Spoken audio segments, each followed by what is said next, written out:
అందరూ బొమ్మ కొనేటప్పుడు 10 సార్లు సెలెక్ట్ చేసుకొని మరి కొంటారు కదా. కొన్న తర్వాత మరి ఈ బొమ్మ ఎలా అందరూ చూస్తారు, వచ్చి మంచిగా పూజలు చేస్తాము. దాని తర్వాత అంతే మంచిగా మనం నిమజ్జనం కూడా చేయాలి. ఇన్స్టాగ్రామ్ లో నేను ఒక వీడియో చూసాను. ఎక్కడ పడితే అక్కడ అసలు నిమజ్జనం చేసేస్తున్నారు. అది మురికి కాలవ, అసలు అది ఏంటి అని కూడా చూసుకోకుండా అంత మంచిగా పూజలు చేసి అలా చేయడం కరెక్ట్ కాదు కదా.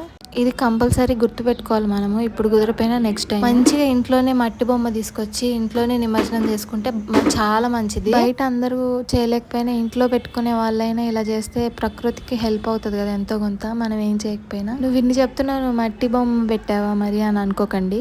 ఆగ్రాలో ఇక్కడ పెయింటింగ్ వేసి దొరికింది అనమాట మట్టి బొమ్మకి. పండుగ రోజు ఈవినింగ్ ఇలా మంచిగా చేసుకున్నాము. పూజ చేసిన తర్వాత నెక్స్ట్ డే మార్నింగ్ దీపం పెట్టి అది కొండెక్కిన తర్వాత అప్పుడు యమునా నదిలో నిమజ్జనం చేసాం మంచిగా. అప్పుడు కూడా వీడియో తీయాల్సిందే, తీయలేదు, మర్చిపోయాను. నాకైతే అసలు నిమజ్జనం చేయబుద్ధి కాలేదు. మీకు అంతేనా? వీడియో నచ్చితే లైక్